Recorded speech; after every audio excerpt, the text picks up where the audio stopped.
another chapter, that part of the story of the statue's deep spiritual significance.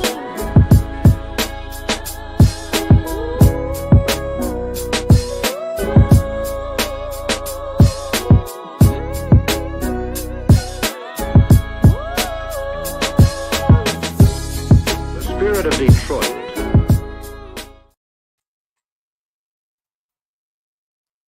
Hello.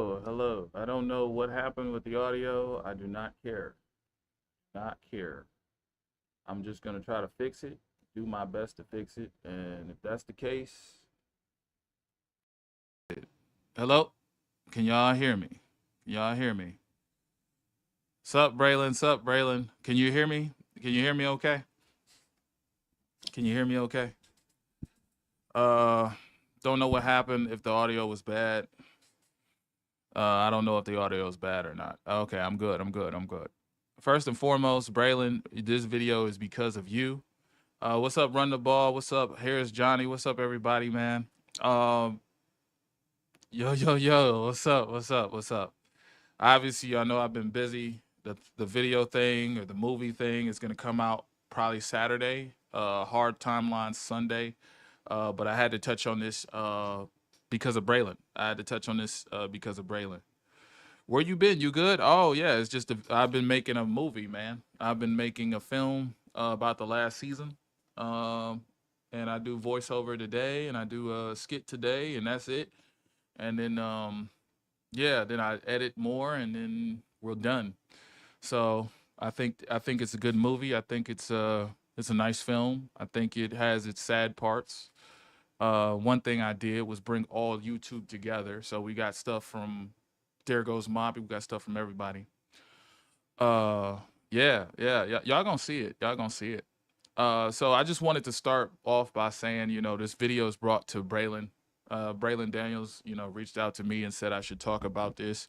And I respect him, I respect all my subscribers. I respect everybody, but I respect him enough to, give my, take on it. And I just I just respect y'all, and if y'all ever have video requests, I will gladly do it. I will drop everything and do it. Now, it might not be formulated and formatted how I want it to, but it will be good, and the production value be good. So, just immediately, I want to bring this in, and I want to bring in the fact that we lost somebody that was great. Okay, we didn't lose him by death or anything. We just lost an individual who was a key piece, a leader, a captain on our team, in our organization, who was a steadfast and tough individual. So first, I know Ragnow's not watching this, but I want to be very clear. I cannot replace Frank Ragnow with the people inside of this room or the people outside of this organization. He was a consummate professional. He was tough. He was dedicated. He was, had good meaning to everything he did, his preparation, his identity. He was a good man. He was a valued person in the organization. He was never a distraction, never a contract dispute, never had an issue with Frank Ragnow. Frank Ragnow has been a consummate professional. He's been the toughest SOB in that locker room. And, it's nice to have guys like Sewell who are, who followed his lead and his example, or guys like Decker who followed his example. So I appreciate Frank Ragnow for everything he's done. That's why I did not initially talk about him being out of camp, because that was stupid. People saying he wanted more money and he had no guaranteed money on his books. On Facebook, they just say anything. He is the unquestioned leader of this offense. And I think that, we can question Goff, we can question all these people, we can question J-Mo, but we never question Frank Ragnow. So I want to give him his flowers. So thank you for your contributions to this organization. Secondly, I want to say what we lose in Frank Ragnow. The retirement of Frank Ragnow, although it is momentous and it's a great thing, he is a leader. He's a strategist on the offensive line. He was responsible offensive line checks and balances all the time. He was a consummate professional with Goff. He was an individual that was able to not only contribute in the run game, but he's able to contribute in pulling in space. a lot of his contributions, to me, a lot of his contributions go without notice, right? So I want to say truly, this is a loss. Again, you can't get that from everybody. You're probably going to hear that. I've seen some other YouTubers say that this is not, we'll be just fine. They later deleted that. We'll be fine. We'll trade for Rick Pitino from Cleveland and just all this madness, right? We got to focus on the players we have, and we got to focus on this offseason. So let's do that. He's able to pull out in space. He's technically sound. He's athletic. As you just seen in that clip, he's fully capable of being a center on any team. All pro guy, 3, 4 all pros. And he's reliable despite injury history. Creator extraordinaire. What's up, man? Sad days, man. Without Frank Ragnow, I don't feel as confident about our season. Damn. And I'm going to get to that. That's big. That's huge. Our offensive line is not really a big question mark now. The offensive line is truly getting tested this year. What up, AG? Big thanks for Frank Ragnow. He's going to be so hard to replace. Yeah, for sure. One Pride. Got Braylon. Okay, first and foremost, let's get to the elephant in the room. The successor. I've been very, what's it called? Yeah, knee-jerk reactions never pan out. Yeah, the successor. So we've had a lack of success, or a successor. I know people think that I hate Brad Holmes, and I was going to take this opportunity to circle back for my hate of Brad Holmes, and I don't do that. I don't care to do that. I didn't want to even mention this man today. I was actually loving the weather. It's very sunny. Shout out to Brent DeWitt. His power went off, but his power's back on, so he's having different type of weather up there in the UP area. But it's a sunny, beautiful day. I didn't want to think about this man. But this man knew Frank Ragnow, dealt with the injuries, the toe. He dealt with the knee injuries. And he had one game. He missed one game last season, about 60 snaps.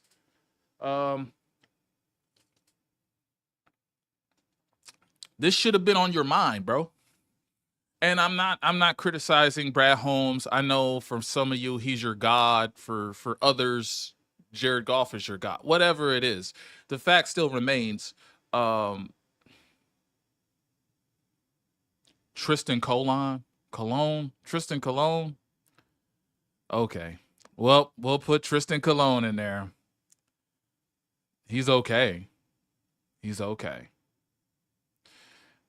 Tristan Colon is okay. He's a veteran. Good veteran. He's a good veteran. That's okay. That's not great. He's not a man like Tristan Colon. Thank you for that. Well, I'm glad I didn't record this. Let me get Tristan Colon stuff up here. Arizona Cardinals. Tristan Colon, 27 years old. How many teams we've been on? I see Baltimore. I see Arizona. Yeah, Tristan Colon. Mike Garofalo tweeted, all right, we signed Tristan Colon, 26 years old. He played on Arizona last year. That's probably the free agent we was looking at.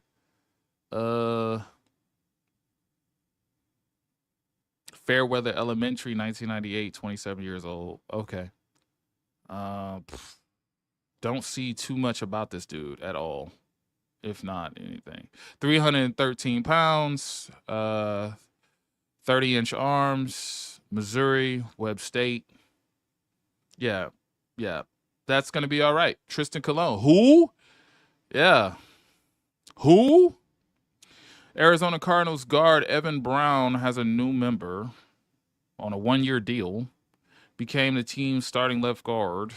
Tristan Colon is going to be his new buddy at center. Wow. They got him. Wow. He had a 1-year deal last year. Typical. Face palms. Yes. Tristan Colon. So let's keep on with our organization and let's just see what dudes are doing here. So we got a lack of a successor. We did sign Tristan Colon. That is great. I'm glad I took 5 minutes to address that. But in 2023, we had Ross Pischer whatever his name is. We had Graham Glasgow and we had Brad Cecil. Those were our backup offensive linemen or backup centers as listed per the depth chart. In 2024, we had Michael Neese, Brian Hudson, Duke Clemens, and Kingsley Eguakun. Okay. So to me, we could have drafted, and this goes back to the Broderick Martin conversation. We could have drafted in the second or the third round. We could have drafted a guy named Beebe, who was one of the best centers in the 23 draft. We could have drafted a successor early, and we chose not to in the 24 draft. That was the 24 draft. So we chose not to. We drafted who we drafted? We drafted Rakestraw. We drafted a cornerback over a center that could play for us for 10, 20 years. It is crazy. So we could have addressed this whole situation. I just hope he's not injury prone. I think he is. They had Tate play center. Do you think he will play center? Well, that's the good news. That brings me back to my next point. Is I think Tate can play center. Tate is just about an inch bigger than Glasgow, but I like Tate somewhat. I like Tate. But when we look at the successors, these to me are the clear-cut guys with the exception of the guy we just signed. So the successor small term is going to be probably Graham Glasgow, like in the season. And that will force Mahogany and Ratledge to start outside of them. You could, if you like Graham at guard, and this seems like a big shuffle, you could go with your undrafted free agent from last year, which is Eguakun. And Eguakun was from Florida, and they liked enough of him to keep him on the team last year with Michael Neese or Brandon Neese. And then you have Ratledge. Ratledge is another individual that can obviously replace him. He was going to get snaps at the guard and center. He was cross training anyway. A big thing for me is how this affects Goff, right? This is going to affect Goff greatly. Do you think Ragnow could slide to center? I think y'all like a second behind me, but yeah, I think that. I think that Ragnow at Glasgow at 33 years of age can slide to center and be a productive center for you. But we will also have to draft a center in the next year's draft. And hopefully he drafts for need this time around. I hate this. I hate this fucking GM, dog. I think that Miles do play center too. Yeah, I like Miles as well. Well, Miles Eguakun, or I don't know who Miles is. I'm not even gonna cap. I thought it was Miles Eguakun, but anyway, how this affects Goff is major to me. So this affects Goff in three different ways. It affects the continuity with the handoff and as well as the line calls. Now, Jared Goff was going to get even more pressure or even more responsibility on the offensive and defensive line. Or no, the offensive line versus defensive line adjustments. He was going to get that responsibility already. He already did some of those things, but when you have a center like Ragnow, you probably just do those things because you don't do those things because Ragnow is doing them. You understand what I'm saying? So I feel like that's going to be the biggest thing is the continuity with Jared Goff, the line calls, as well as the handoff. A-gap protection is pivotal in every spot of the game. So I think A-gap protection is a big thing too. I think A-gap protection matters the most. And what do I mean by that? In the play action pass game, in run offense, as well as gap scheme run offense, in every sense of the word, Ragnow was a consummate in every phase of the game. When you're going in play action and your backside is to the back of the offensive line, Ragnow makes sure you're protected and make sure blitz pickups are there.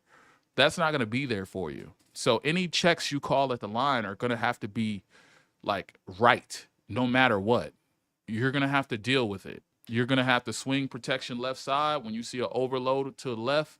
And if there's someone coming on the back right side off the right tackle, you're going to have to deal with it. Throw it to your hot receiver, or you're going to have to make a play with your legs, which he cannot do.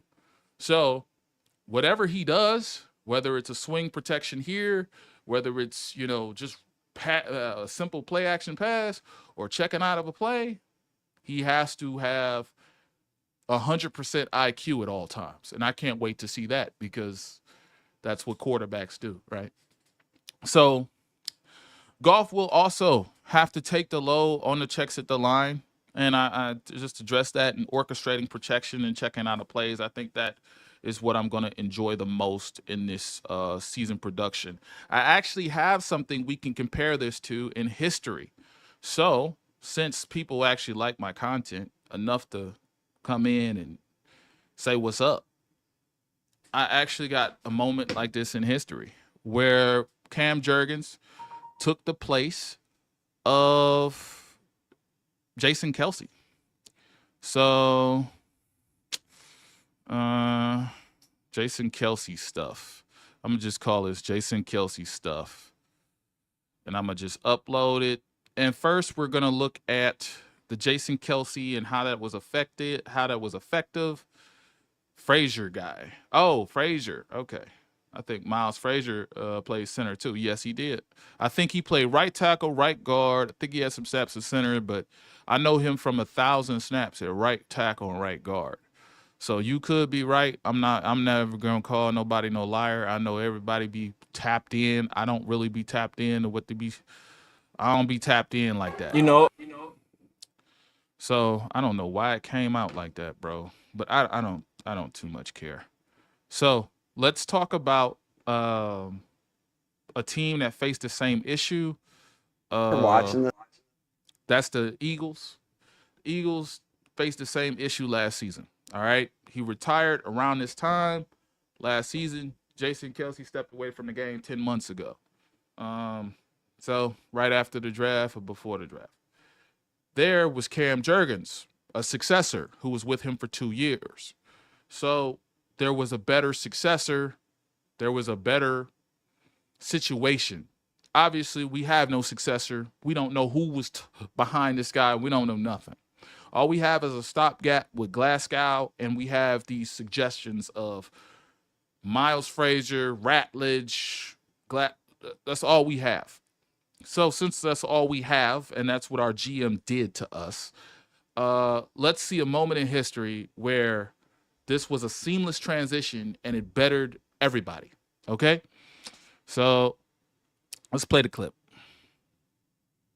Play it as a team afterwards, and I go, this is stuff that you see on movies where it's like you see it on Remember the Titans where Sunshine hits the one guy, he goes to the next guy, hits it. I remember watching this play it as a team afterwards, and I go, this is stuff that you see on movies where it's like you see it on Remember the Titans where Sunshine hits the one guy, he goes to the next guy, hits him, and like that doesn't happen unless like this is like a movie type shot, and I always love this play. I don't know why it's playing like that. Anyway, let's see what Jalen Hurts. It's been something that I've wanted to do, but I feel like it hasn't. I mean, you have Jason Kelsey, it's like just let him do it, And so I never really had the opportunity to do those things, but I think the opportunity has come, and I think it's a collaborative thing with myself and Cam, and we just have to build that relationship. As I have a lot of confidence in him. So I don't know why it cut like that, and that's probably terrible on my part, but there it is, 252. I'm like, what the hell? Why are y'all playing one clip? Anyway, I got to give you context to this actual conversation. So Tony Dungy was concerned about the operation of the offense and how the Eagles offense would go with no Kelsey. Okay? So I'm going to give you context to that. I don't know why it uploaded only 17 seconds of the damn video. It's ridiculous. Made Jason special. And I think this is the first thing right here I'm that getting we've got. pissed off. Oh man, he was unbelievable. I'll just Centers- explain this from my fucking view, because I just hate this shit. Anyway, things that made Kelsey special was his athletic ability and the things of finding the Mike linebacker as well as blitz pickup and adjustment on the line. Those are what made Travis Kelsey special. Those same qualities are what makes Ragnow special. And with those same qualities, that's what we lose. So since they lost that person, how did they respond? Well, they had Cam Jurgens run similar plays in preseason. Puller around, pulling, making checks at the line. They had Cam Jurgens in preparation of 2023 as well as 2022. They had him doing this stuff, okay? And he had years of doing it and watching Travis Kelsey or Jason Kelsey. And since he had the years of watching Jason Kelsey, it benefited him and it translated. And it wasn't a problem this season. Since we don't have that, and we don't have that moment in history where we have a positive succession, we're limiting ourselves more so, okay? So we're going to deal with a shaky offensive line for a little bit. And I think that if we can work out the kinks during training camp as well as preseason, especially with a stopgap like Glasgow, that'd be great. I think Glasgow is the future there.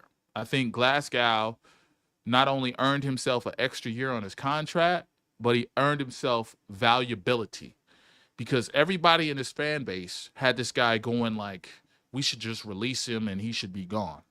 Now he has a chance that he knows the offense so much, has snaps at center, and he's been valued or valuable. And since someone else is missing in action, he's going to be even more valuable. So you place him as center and you go into the 2026 draft, hopefully, and you draft a center. I don't think anyone here will be mad if we drafted a center in the first or second round, right? I don't think that. You should. That's what the Eagles did. And since we're constantly comparing ourselves to people we never played before, I think that's the way to go. Now, there is a suggestion that we trade for Batiano, which that slide is irrelevant now because we just signed a guy who nobody knows from Arizona. Trading to make a solution is not a solution. I just want to put that out there. There was a fraction of this fan base who just wanted to trade for guys like, oh yeah, the Browns have a center. They have an all-pro center who's on his last year of his deal, and he might retire next year. That is the laziest argument I've ever seen Detroit content creators come up with, because they don't want to do the work. They don't want to understand film. They don't want to understand data.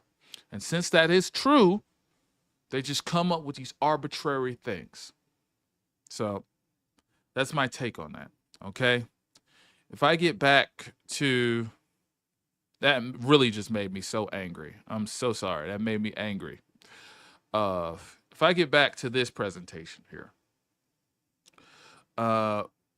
we have to protect our quarterback at all times because he is the franchise. And if he cannot operate with the thing that makes him operate the best, we're in trouble. I still think the Lions win more than 10 games. I still say the Lions are going to be a 12-5 team. But they have to figure this part out.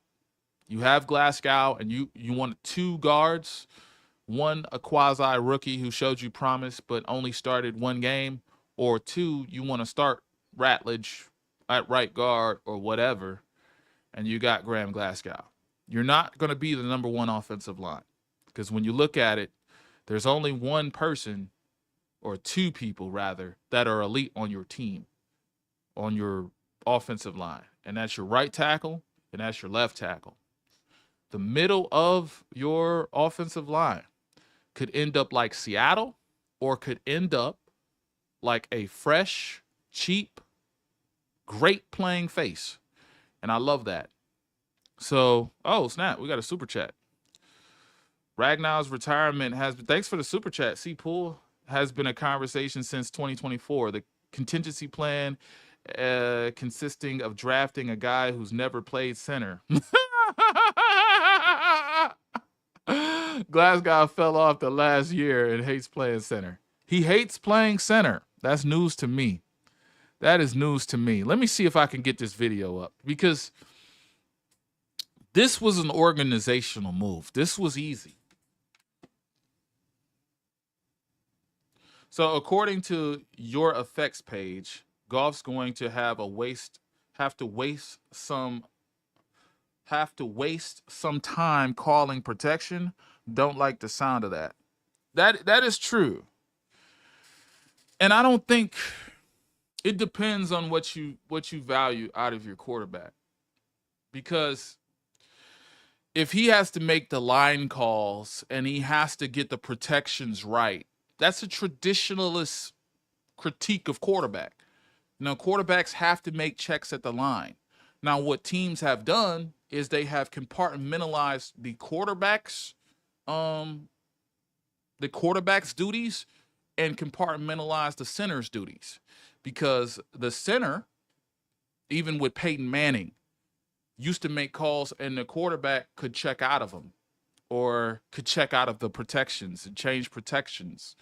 Okay, so the center and the quarterback being on the same page is important. Because if I see something swinging left and you're saying it's swinging right, and we just I cancel your protection or you cancel mine, it doesn't work out. You could see arguments of Peyton Manning and Jeff Saturday online of we should have did this and we should have did this. I make the protections. And they're arguing. A perfect scenario of it is we had guys in the past where their center controlled the line calls and the offensive quarterback or the quarterback controlled the play. Okay, so if that offensive line says, hey, look, swing this left, we could still go with the pass play. Our protection's just a beautiful thing about this is the sync, is being in sync. Now, if the quarterback takes the whole load of it, which has been a thing with Tom Brady, guys of that ilk, Peyton Manning did this late in his career. If you take on that, you might have to waste time. But again, that'll go with the argument of Goff is a superior-minded quarterback that he checked out of this play and went into this. I say this to say, if Goff does this and he does it well, I will be hearing more about how Goff is the greatest quarterback of all time with no rings. I will be hearing that. And to me, that's pathetic. That's unfortunate. I know this sounds like a rant, but it's not a rant to me. It's just I know what I'll be hearing. If Goff does not call the protections and somehow Glasgow is the ultimate protector, see, I always knew Glasgow would be great, and people were throwing Glasgow to the wolves. So I don't even believe it. Thank you for the $10 super chat. Thank you for the $10 super chat, bro. We're still going to win a Super Bowl. Yeah, they won it with Cam Jurgens. I'm okay with that. Solo says the Lions are done, bro. Yeah, I think the Lions. Look, man, check this out. There's some good to this, and I'm gonna be honest. Be honest. At one point, your offensive line. Where's my little? There I go. At one point, the offensive line was probably the most expensive in the NFL. You know, you had Graham Glasgow. You had Halaputi Vaitai. These are those days. Decker. And you had Ragnow coming into a new contract. And then you drafted Sewell. And we could honestly say that they were expensive. And then 2 or 3 years passed, and they are not there no more. Halaputi Vaitai is retired with injuries. We barely got anything out of him. Just like C. Poole said, our contingency plan was drafting a guard, and now we're cross-training him as center, which was stupid. He doesn't even have Ragnow in the building to pick his brain and learn the calls, so he has to learn the offense and the calls, and it's confusing. And now we have a situation where our greatest attribute is actually our weapons on the outside, and our offensive line is pretty cheap. Our offensive line contains mahogany. Our offensive line contains 2 guys that got good contracts. Two guys that are like amazing. We got what, Panay Sewell, who's 24 years old, turns 25 this year. We have Decker. Decker's what, 10 million a year. Sewell's what, 16, 17 million a year.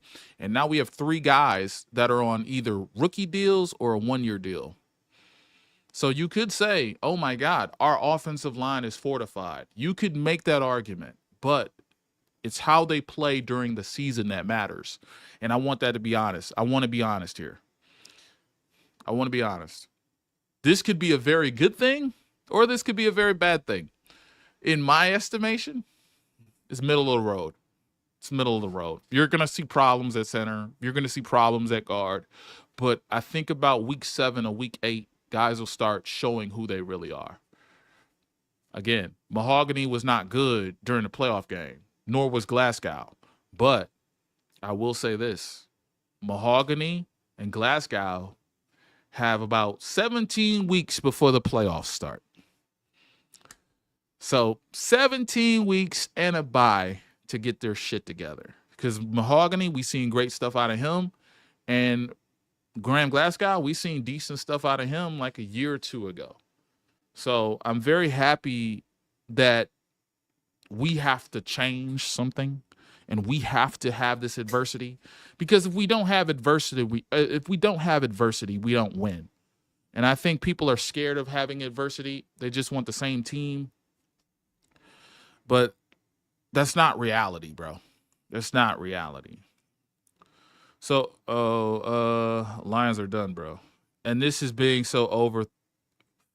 This being so overthrew it's ridiculous. They knew it was coming. Obviously feel good about what they have drafted. If I'm a D coordinator, I'm crowding the A gap. Decker, Mahogany, Ratledge, Sewell should be different, and GG should be different, but should be decent. But if GG goes down with an injury, it's going to be rough. I didn't even think of that. If the offensive line faces some type of attrition, we could see potential problems with the Bears, potential problems with the Philadelphia Eagles, potential problems. We played a whole NFC East. The whole NFC East got good dog defensive lines. The Giants, oh my God. Shout out to, who was this? Brent DeWitt? Shout out to you, bro. You just reminded me. We play the Eagles. You can't make this shit up. Oh my God. I will say this. Ratledge is probably the best guard in the draft that picked up blitz pickup. He's very smooth. He's very athletic, and he can pick up blitz pickup very easy. I did see that on film. I wanted to do a film study with him, but I think everybody's done it, so I would just be stealing or saying what they said. But Ratledge, I have no problem with in the film room. Like, I know this guy's good at. He's very smooth. He can pick up blitzes. He can pick up blocks. What I don't know is how Mahogany and Graham Glasgow will fare. I've seen very positive things out of Mahogany and Graham Glasgow. I've seen positives, but that playoff game for both of them was not good. Fowler was in the backfield too many times. We had broken plays. Guys was getting A-gap pressure on Goff. I'm not going to lie, man. It's not favorable. Speaking of the Eagles, they lost Kelsey in the Super Bowl. Yes, they did. They did. I wish somebody talked about that. Play it as a team afterwards, and I go, this is stuff. I wish that happened. Well, since I got people coming in here, I did say this earlier. I mean, I did say this. And matter of fact, I think you're using that as some straw man argument. So let me be first one to tell Adam Iapolo, as well as who else said that stuff? No, it was just Adam. Yeah. They often put stuff on their quarterback. To do the job, and be the player he is. I mean, he stepped up for us in big moments. He played ball for us last year. So this is him talking about Cam Jurgens and having the succession that they did have. So I'm not really into straw man arguments. I'm not into that because I did like probably an hour worth of research on the Eagles and how they managed that situation. Matter of fact, let me just show this. Let me present this video file. Kelsey out. Oh yeah, it comes out the stupid way. Special. And it comes out so stupid. Hold on, let me handle this business. I don't like that. It doesn't come out to where you can see what they're talking about. It comes out to something dumb. Wow. Cannot adjust. Wow. Why can I adjust some film I got on my phone? That's crazy. I hate iPhones so much. So anyway, I'm going to put this up there.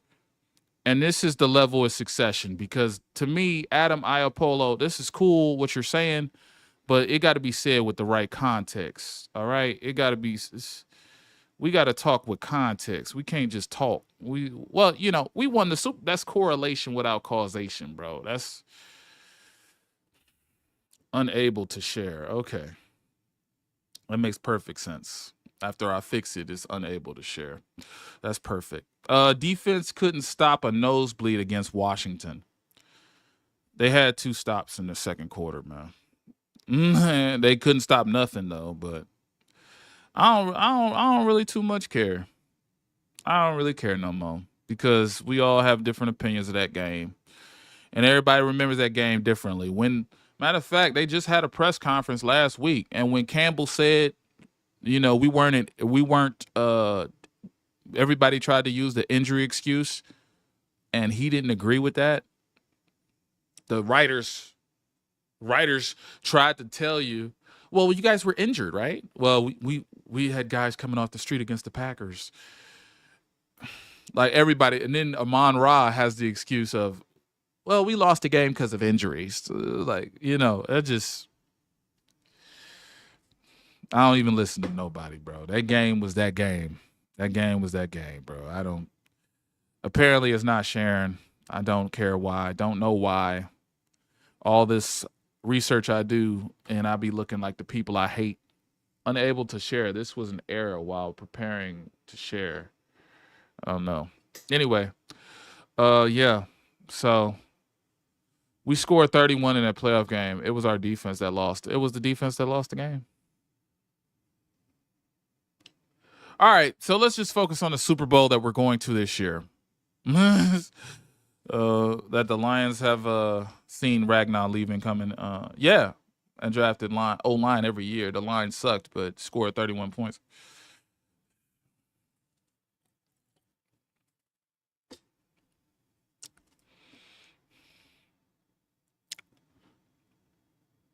I've been watching this Redskins game for the last 2 weeks.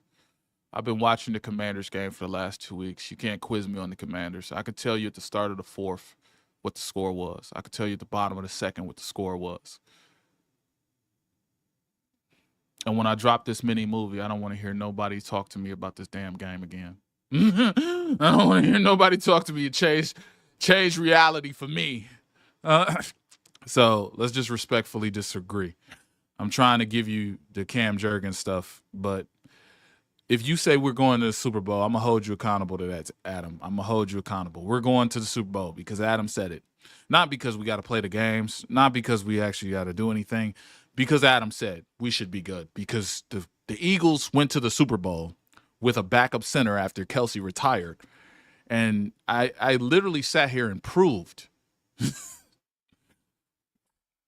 All right, man. Y'all just be talking, man. I should have listened to them Patriots fans. I should have listened. Y'all just be talking a lot of the time. What's going on? What's up? What's up, man? Last year was last year. Okay. Well, I'm glad you won't be watching the movie, man. Last year was last year. That's what they're saying now. That's what they're saying now. That's what they're saying. Oh my God. Oh my God. So you lost a leader in Ragnow. You lost someone who was able to make checks at the line. You lost somebody who was athletically gifted and reliable and played through injuries. So who do you have in the stable right now to combat that same situation? The lack of successor. In 2023, this was your depth chart at center. Okay? Ross Peschleiber, who was not on the team. Graham Glasgow and Brad Cecil, who was not on the team. Michael Neese, Bryson Hudson, Duke Clemens, and Kingsley. Now, we still have Michael Neese. I think Hudson got cut, and Duke Clemens is not on the team. So this is your responsibility, Brad Holmes. You brought in some guy from Arizona today. That's very good of you. You're going to create a competition, and I hope that competition works. But if you go out there and you put up a duck, or you lay eggs, or you have A-gap pressure, and you have problems like C. Poole was talking about, it's going to be long season. So no one's going to just give you a center. But if I were to say trade for somebody, see if they give you a center. See if a lesser team is just going to give you a center, and see if he's going to come in the game and make a difference. This should have been addressed. It should have been fixed.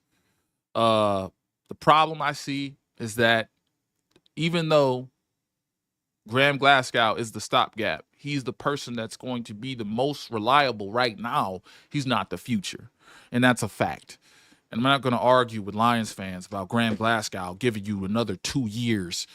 You have to fix this stuff in the draft. You can't draft guys and talk about development, and you don't have the development or the successor to take somebody's place. That doesn't make sense. That's like Green Bay knowing that Brett Favre is going to retire for years and contemplating retirement, and they don't draft Aaron Rodgers. They're just waiting for the shoe to drop, and then they'll draft Aaron Rodgers. That didn't happen. So since that didn't happen, we should have took the same approach with the center position. This guy's dealt with injuries. He's missed time. He even missed practices and started practices on Thursdays and Fridays and Saturdays. So this should have been addressed in the season, and this should have been addressed in the draft. And I think 24 was the better draft to do it because the interior offensive line was good. And I think this draft was a very deep offensive line, and you should have addressed it then. But you had so many needs, like defensive end, that you drafted in the 6th round. You had so many needs, like a wide receiver, like you drafted 2 of them. So hopefully Miles Frazier, as well as Graham Glasgow, whoever, hopefully these guys give you something. Hopefully Ratledge gives you something. And other than that, that's all I really have to say regarding it. So Brad needs to spend some of that 42 million in cap space and bring back Z.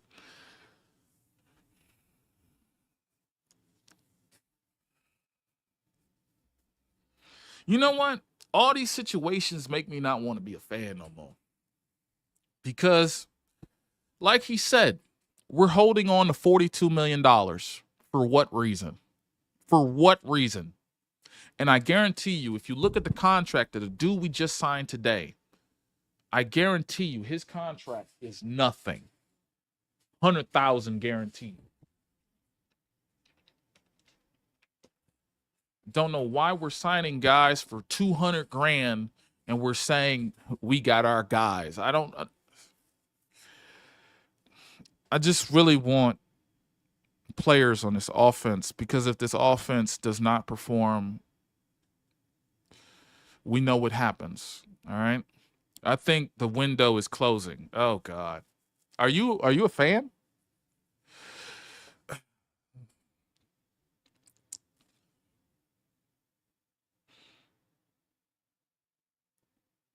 I mean, he's making a point. He's making a point. I'm not questioning his fandom. I'm just saying, like, I hope he's a fan saying that, because Broski Bear said that yesterday. Other than GG, those names don't inspire confidence. Damn.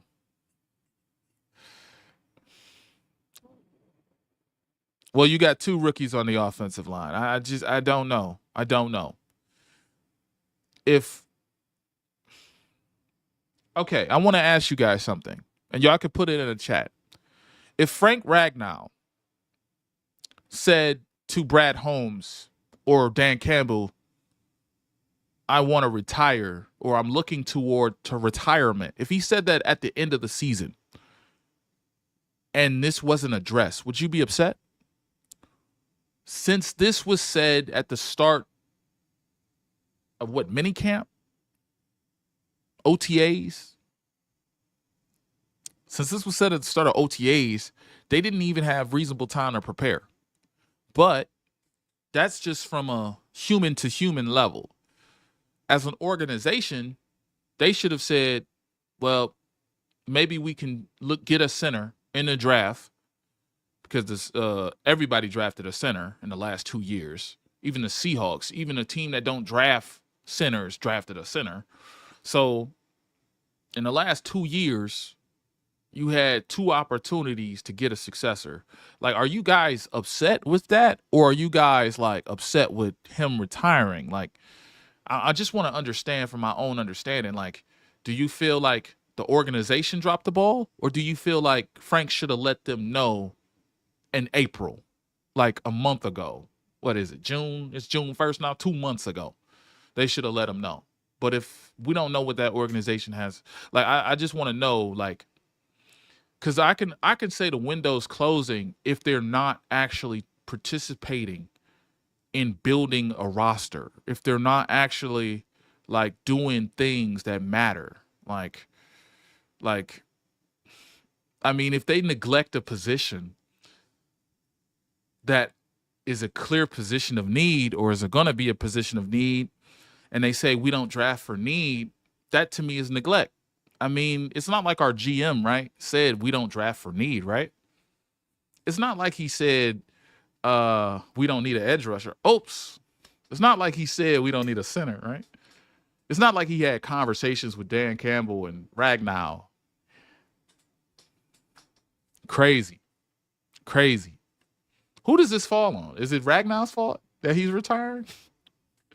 I'm just making jokes. I'm trying to blame Brad Holmes. For those people who don't understand me, this is an organizational failure. This is organizational failure. Juergens had 2 starts at center and ran center at the second team for 2 years. Brad is holding on to $40 million because we are $60 million over the next year. We are $60 million over the next year. Only 14 defensive players under contract. Good. 60 million over next year. We're 60 million over. Wow. With everything Frank's been going through the last few years, I think it should have been addressed before now. And I would agree. I think it should have been addressed. But our GM is the best GM in the league, says Nathan Castro. Lion sign. Who is that? Depth is always good. Depth. Y'all gonna learn one day, bro. Y'all gonna learn. It's okay. Shout out to my Facebook people tuning in. Y'all gonna learn. And if I see A-gap pressure, and if I see problems holding up the blitz, and if I see problems, especially in the first 8 weeks, if I see a 0-2 record or a 2-2 record at the start of the season when you're going up against the Ravens, who like in 2023 had 84 sacks, and I think they had 60-some sacks this year, and you go up against the Rams and they had 9 sacks against. I don't want to hear nothing from Lions. I don't want to hear nothing at all about Brad Holmes, the best GM. I don't want to hear nothing. I'm done. I'm done, bro. I'm done. See how fast a window can close. You see how fast all it can do is this. All it can do is this. The window's wide open in 2023. Matter of fact, the window's so wide open, you win 2 playoff games and you got 30 minutes away from the Super Bowl.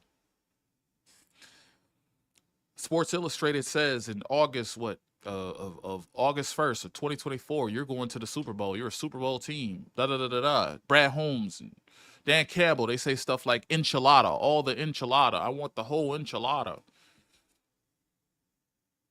That was last year. That was last August. He said that he want the whole enchilada. That was last August. He said he's a Sports Illustrated. This is the team to beat. That was last year. And now, a year later, the window is closed for some fans.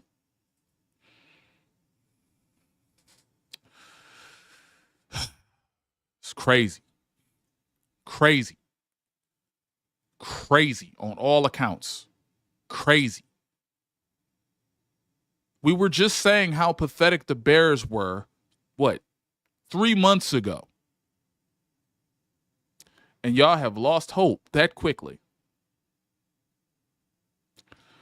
But I get called not a fan because I don't say Brad Holmes is the best GM. It's crazy. This window talk is ridiculous. You play your young star players by older vets leaving and retiring. If you draft well to replace expensive vets with the cheaper rookies, window talk is nonsense.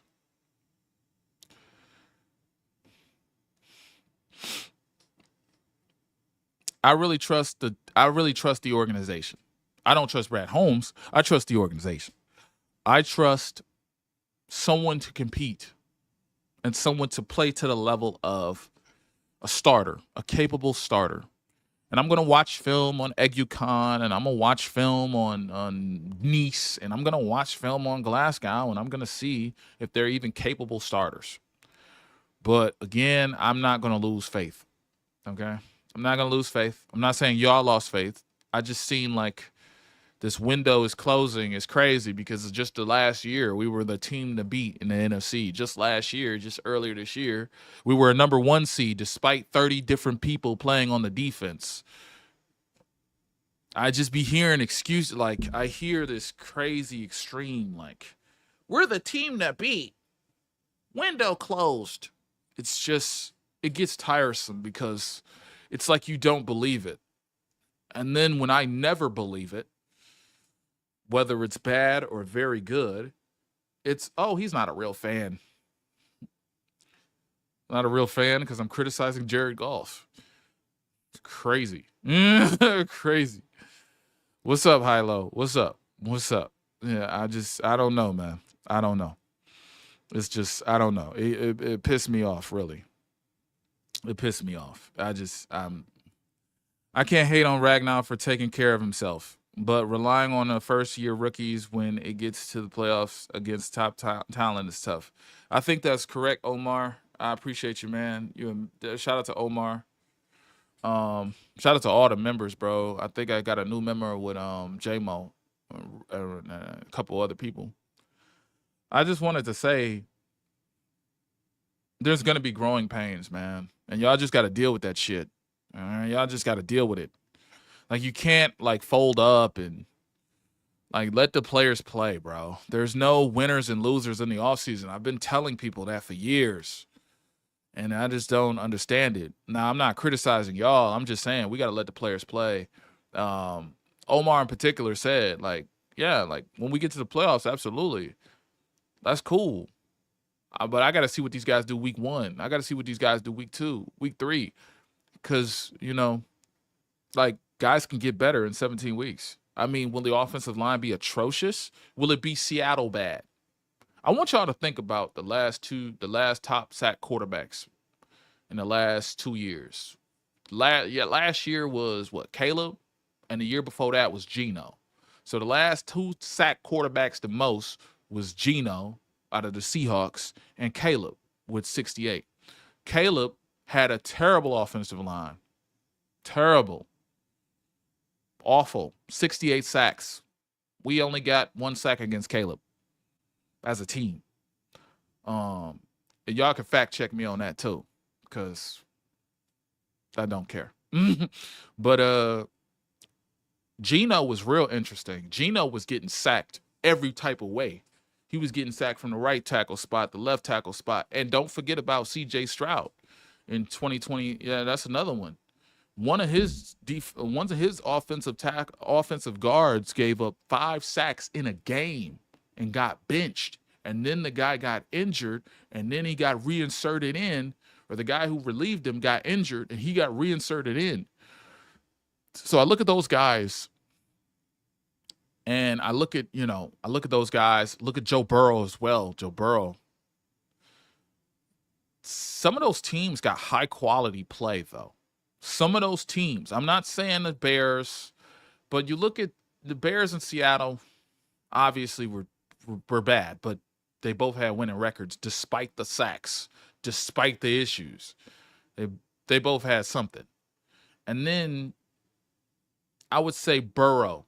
If you're going to have an offensive line that's going to be f***ed up, Burrow's been the best with that, because our defense is statistically better than the Bengals defense. So what I mean to say is, even with a mid-tier offensive line, you could still do something. Even with a mid-tier, and they're giving up sacks, and you're only giving up sacks from the A-gap. I mean, what? It's not like Jared Goff is going to be affected and rattled with sacks, right?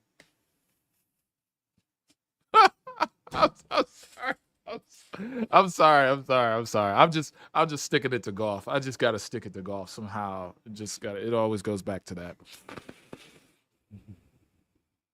The window is closing. In 2026, $60 million over the cap, 14 defensive players returning.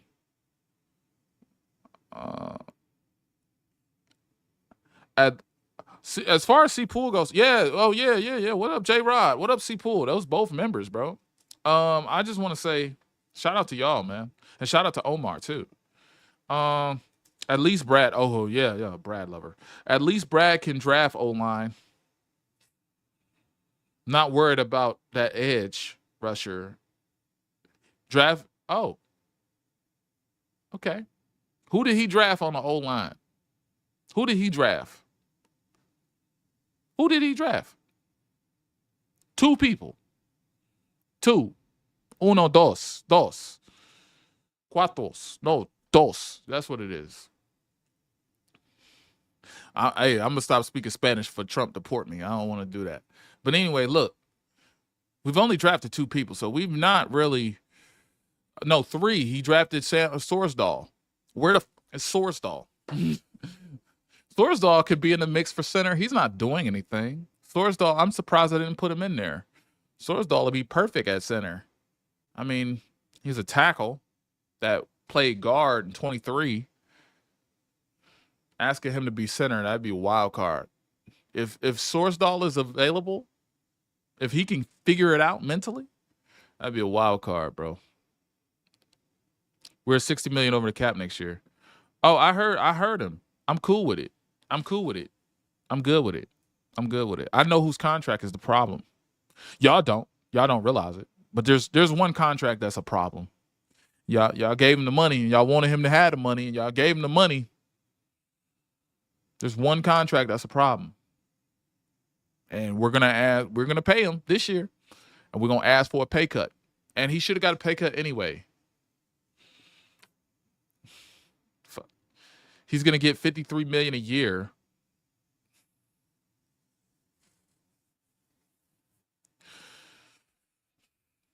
I'm just asking, why does he need $53 million a year? I'm just asking. That's all. Exactly. You know who I'm talking about. I don't know why he needs $53 million a year. I don't know why. He was making 34, and I thought that was good. I thought 43 was nice. But, it's crazy. I'm crazy. Oh, yeah, I heard about Tristan Colon, y'all. Yeah, I heard about him. I've been on here for an hour, man. I'm going to take some more questions from y'all, but y'all know I'm pissed off, man. I'm pissed off because this whole thing could have been avoided. And I should have just made a video, honestly, because this could have been avoided. We could have had a center in 2023. Like, you can even make the case with me. You can even make the case that we should have drafted a center instead of drafting Rakestraw or Hendon Hooker or Broderick Martin. But when you look at the top sack teams in the last 2 years, Stroud, and the boys, they was giving up sacks crazy. They went to the playoffs. And then you had who else? Who else was giving up sacks crazy? Bengals. They were one game out the playoffs. Or you could be like Seattle, where all they did was give up sacks, and they didn't do anything with Geno 2 years in a row. And I think Caleb, 68 sacks, and they didn't do too well. So this could be a Bears situation where it's terrible, or this could be no, it's going to be terrible. It could be a Bengals situation where this is the deciding factor for the playoffs. Freak Goff. Yeah. They paid him. They told us they told us it had to happen. That's what they told us. They told us we had to pay Goff. They told us he deserves $53 million. Okay. And now $60 million over the cap next year. I have to look at those numbers again. But if that's being reported by two different people, I got to check it out. So if we're $60 million over the cap, there's other things you could do. You could restructure contracts.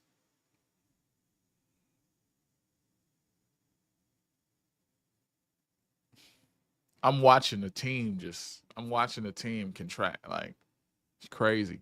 It's almost like we should have won the game. It's like it's almost like we should have won that game. Like, oh my God. But I still believe, though. I believe in the Lions. I just feel like there were some things that we shouldn't have done that we did, and there were some things that we did that we shouldn't have done. I think that's the same thing, but I don't know. Anyway, today I gotta shoot the last part of the movie. It's I gotta do the conclusion. I'm telling you, I'm doing damn good.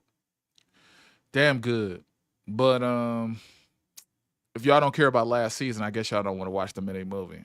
So it's okay. It's only 2 weeks of work. When do you think? Oh yeah, let me do this. When do you think? When do you think we should draft a new QB to surpass Goff? So I guess we all on the same page. That center is about to get interesting, huh? Hell yeah, low high. I don't even know, bro. I have no clue because I don't even know, bro. It's always looking bleak. You hear spectacular things about Hendon one day, and then you hear bad things about Hendon the next. You hear this next quarterback class is going to be very good. You can draft a quarterback in a late.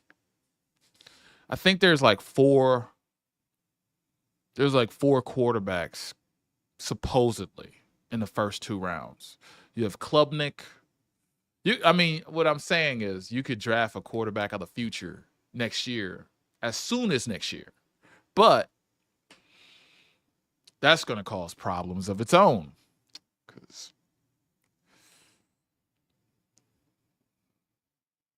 so bad. You got what? Nussmeier, Klubnik. Who else? Taylor Green, Sellers, Lenore Sellers. So that's 4.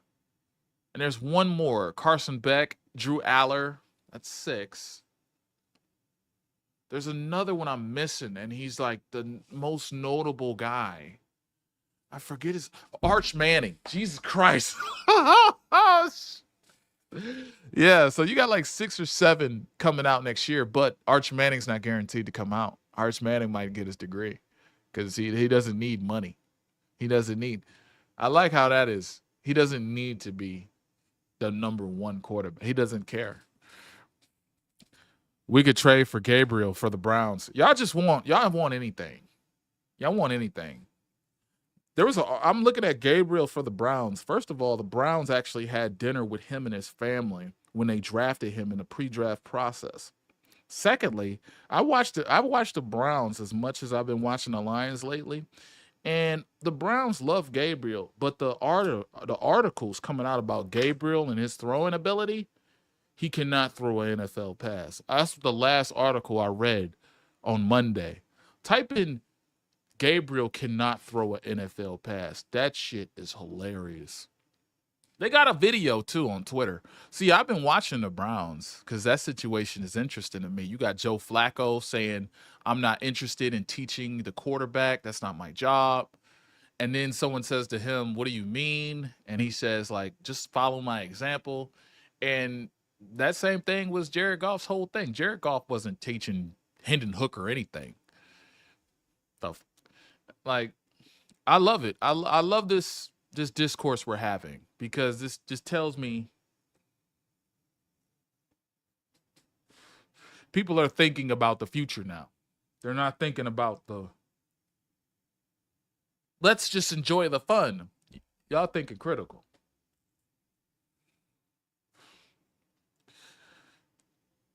They've been saying Shadur look good. Yeah, I've been seeing that too. Free agent center is currently on the market. Look at average. Yeah, he just signed a center. He just signed a center. I think in terms of center on the free agent market, we just signed a guy and he's average. Draft 1 next year. I'm cool with it. I don't have look, I love the team. I don't love people on the team. Okay.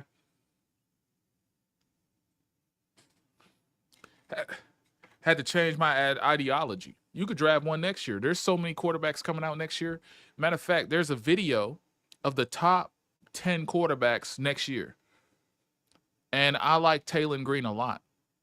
Taylor Green played for Arkansas. He's erratic, but he's 6'6". He's about 200 pounds. But what I like about Taylor Green is he can run. He can run. He throws the ball with a lot of zip. I like Taylor. But he had 3,000 yards passing. To me, he's gonna have to be more accurate. His touchdown to interception ratio, he had like 25 touchdowns, 10 interceptions or something like that.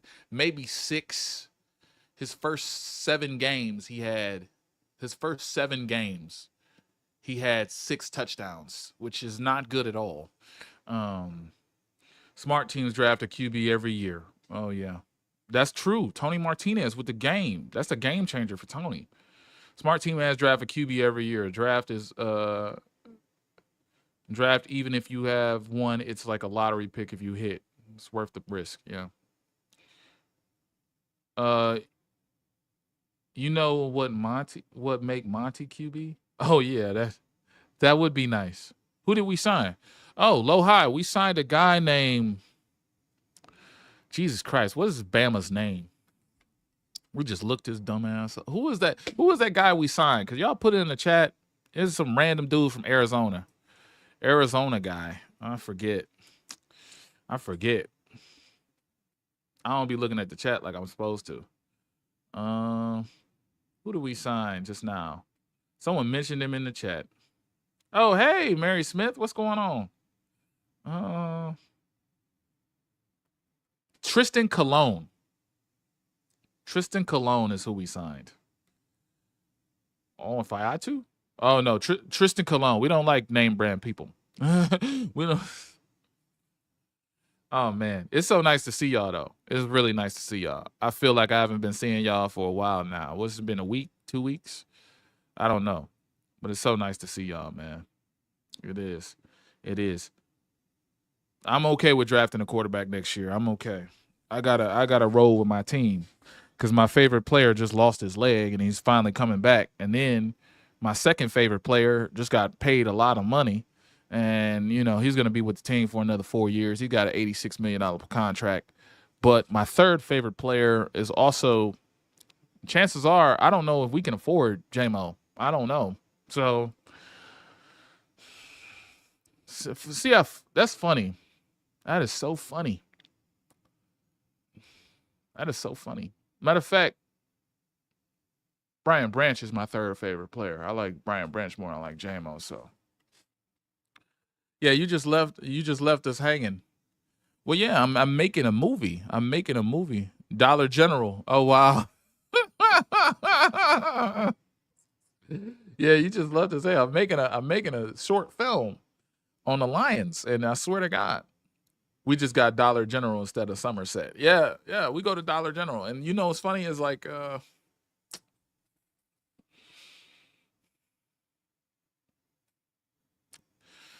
I've been saying this the whole like 40. People been saying it. I think the Brad Holmes crowd been saying it. Let's just see if he draft for need this next time. Let's see if he draft a center. Let's see if he draft one. Let's see what he do. Let's see if he holds we don't need a center, guys. Why don't we get another center? I wonder if he's going to make jokes about that position. He didn't build that offensive line. He inherited it. And the only piece that he built was Penei Sewell at pick 7. There is no other guy he established. He's just been coasting off that offensive line. So I can't wait to see how he drafts that. I mean, he didn't draft a great defense. He drafted every position at the defense, and the position of strength is linebacker. I cannot wait. I cannot wait to see him, bro. Tell us that the center position does not matter. I cannot wait.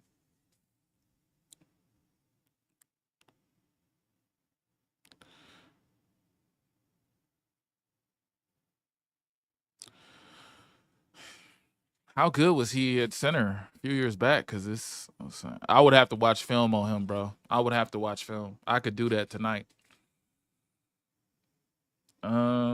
We got to keep J-Mo. Gino Manu better be able to take over the Decker spot so we can cut that $28 million off the cap. Wow. J-Mo is due. Yeah. Yeah. I would actually like that. I would like that. Nah, you funny, bro. On God. Let him be a smart ass and be like, we don't need a center. Yeah. Yeah. I've been saying this, man. He is going to put Broderick Martin at center. I hope he do. Broderick Martin can learn a new position. We could train him for a new position. Bro, I swear to God, it's GM, bro. It's GM, bro. He's the smartest man in the room. And unfortunately for me, he had to be the guy to deliver the NFC Championship. He had to be the one.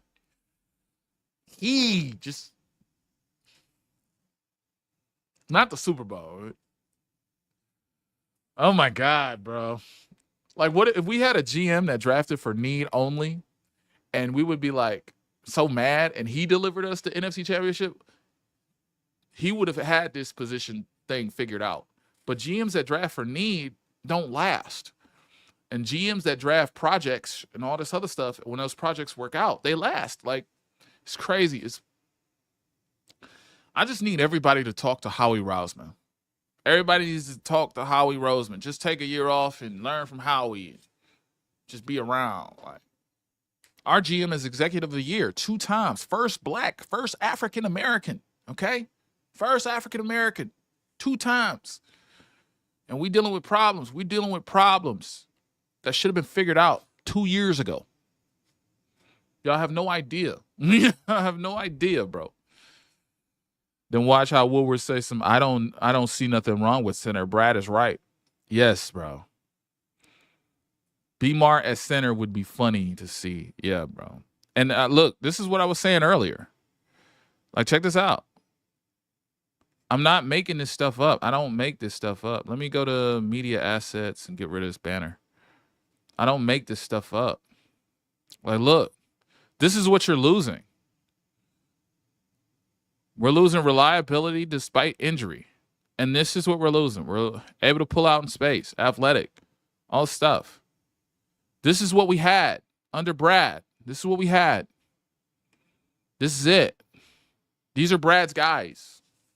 These are his guys. Michael Neese, Kingsley. He hasn't drafted one.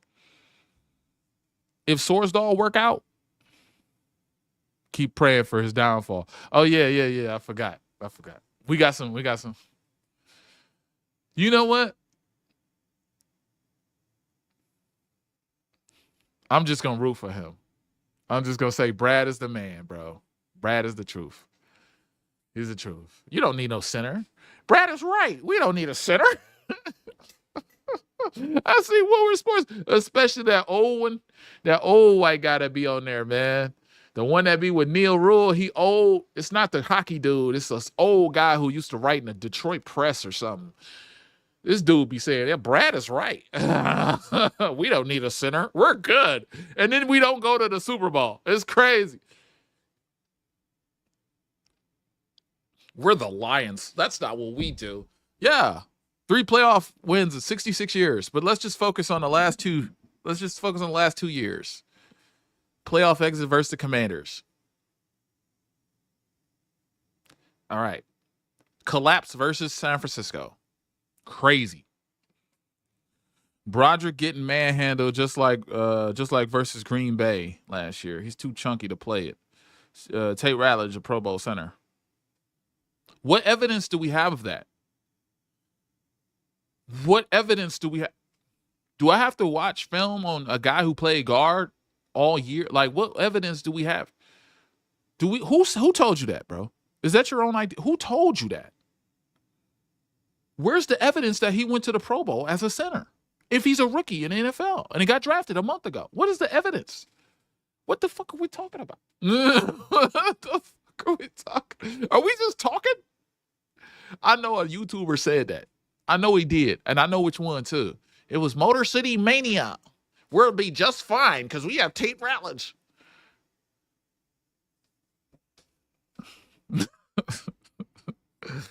Y'all ever go to church?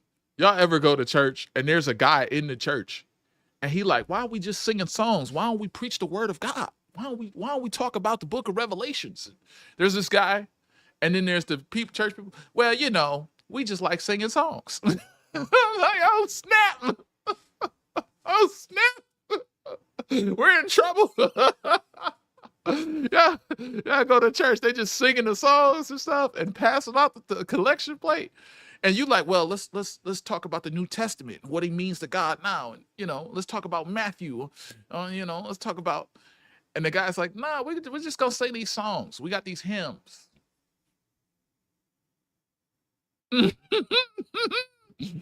Singing songs ain't gonna bring you no NFC championship, bro. Just quoting things and saying things. I'm not calling you out. I'm just talking to Motor City Mania and Woodward Sports right now. Y'all can say anything and it won't make it true. Y'all, I don't know. Everybody think they the president. Only the president could do that. Like, the president could say something and it don't, like, it's true now. Okay? It's true. It's magically true. But we have evidence that the dude ain't a Pro Bowl center. We have evidence that he played in college for 3 years at guard. We have evidence. What are we talking about? Until and I will strike down upon thee the great vengeance of the fury. Okay, he knows some stuff. Okay, he knows some stuff. Anger those who attempt to poison and destroy my brothers, and you will know my name is the Lord when my vengeance upon thee. I like that. But if you saying that to me, there's no way. I'm telling you, just because you say something don't make it true, bro. All right, check this out. Goff is the top quarterback in the NFL. I said it. And I said it. Okay. What is the evidence? Well, he threw for 4,000 yards. He had 37 TDs. He had 12 interceptions. Okay. That's good numbers. Who was better than him? Well, there was nobody really better than him because he's a top guy. Statistically, who was better than him? Patrick Mahomes, Josh Allen, Lamar Jackson. See how my claim just gets destroyed?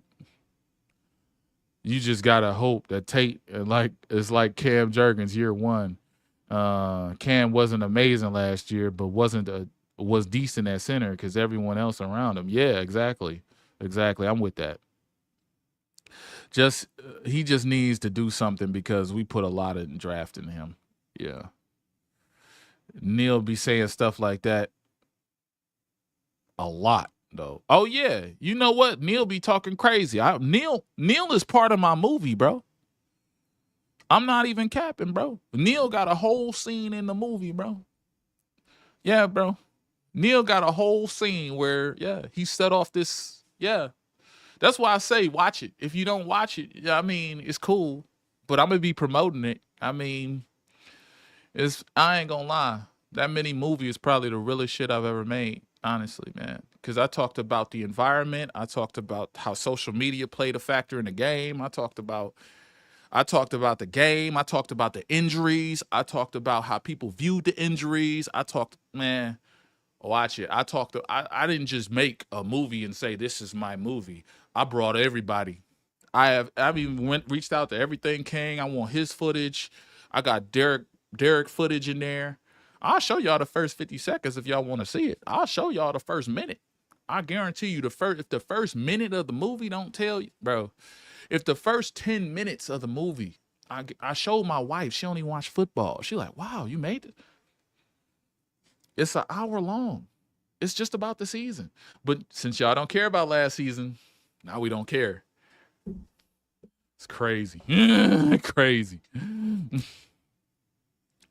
Reminder, Decker and Glasgow are getting paid $90 million to play mediocre football.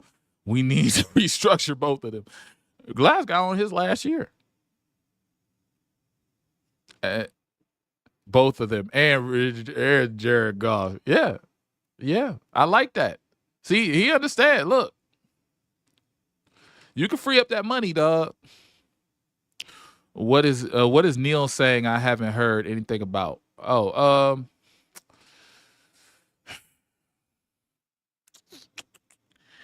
don't know if he has said anything recently, but Neil is one of those people who will sensationalize winning and losing. So if you're losing,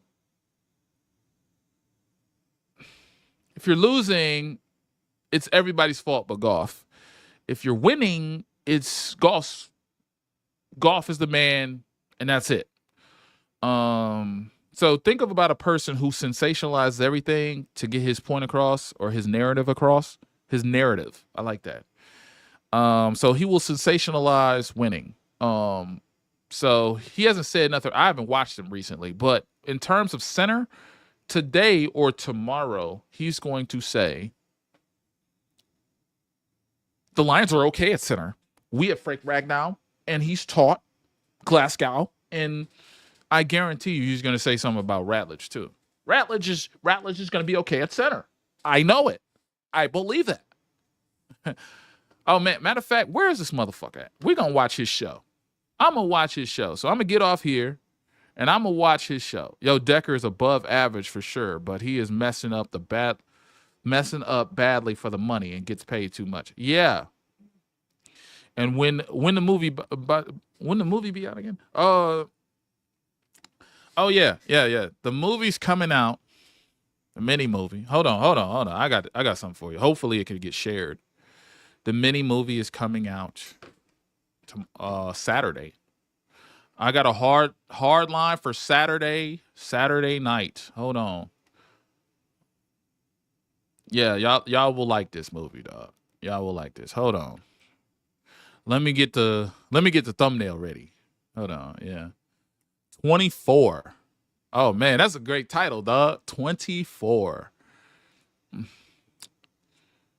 Let's see. So right now I'm gonna share this. Only you can access it. Yeah. Download. I'm gonna download PNG. Yeah, this about to be lit. Y'all about to see it right now. Let's see. Go to StreamYard. Y'all about to see it right now.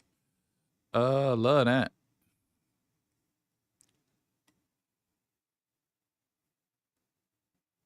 Oh yeah. That's about to be lit.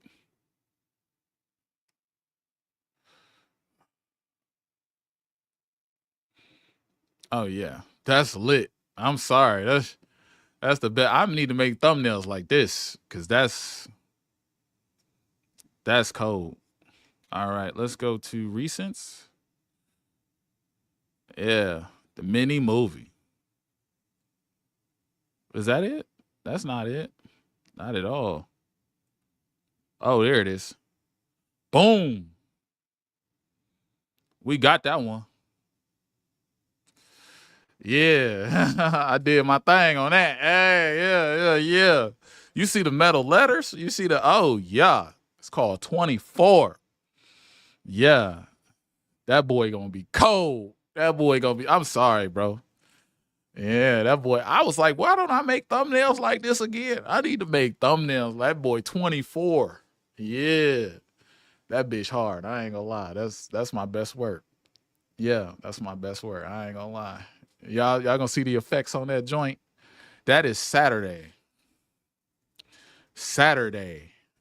And I was gonna make it Saturday night, but I'm gonna try to shoot for Saturday at 2. I'm gonna try to shoot for it. Bro. Cause that boy clean, boy. I was like, damn.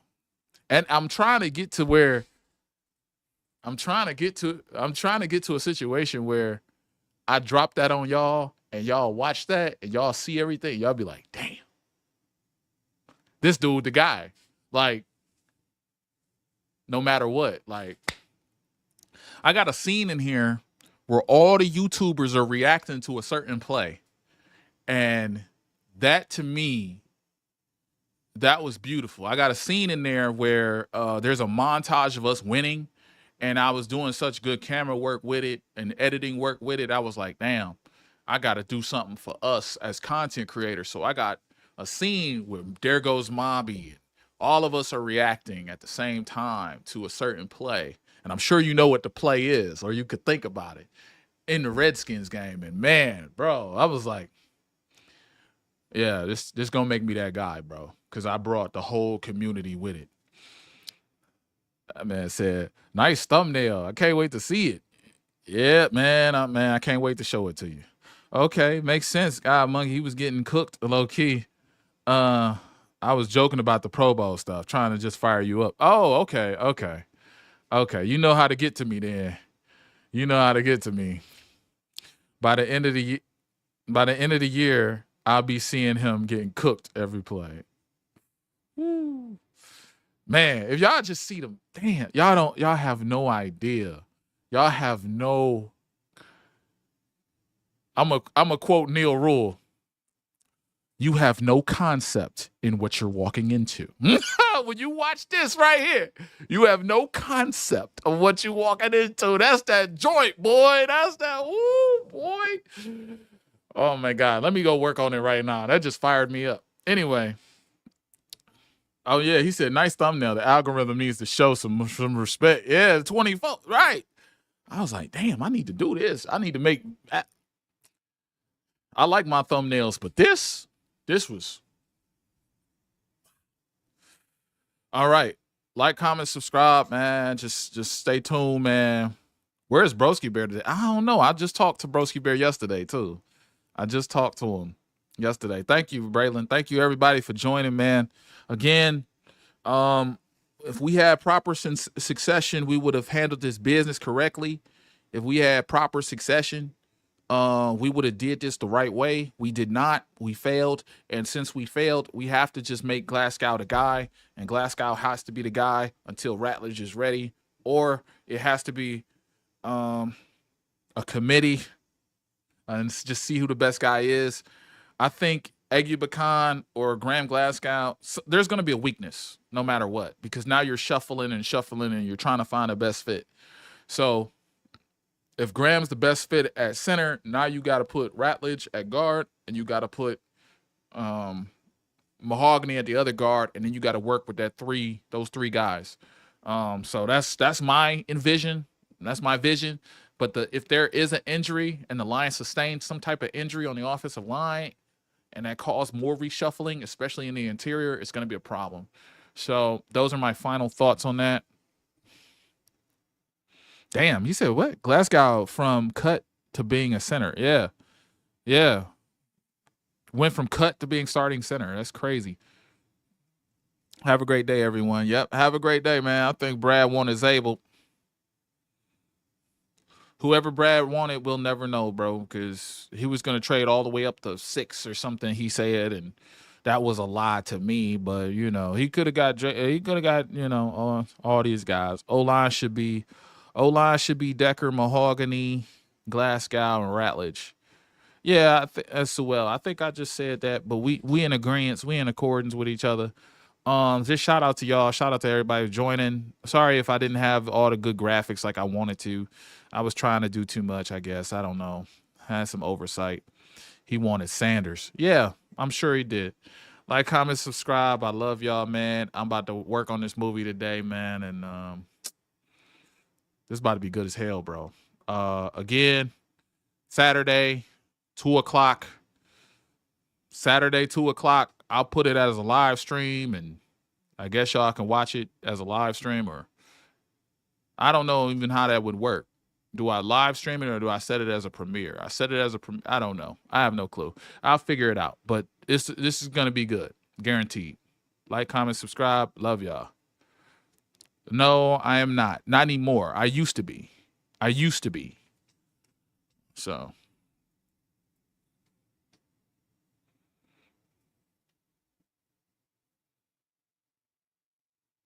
Yeah. A premiere. Yeah, premiere. That's what that is. Yeah, a season ticket holder. I used to be, bro. I used to be. When was I a season ticket holder? I was a season ticket holder from the years of 2016 to 2022.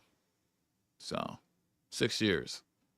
And I didn't become 21, because I didn't become a season ticket holder again because I was going on deployment.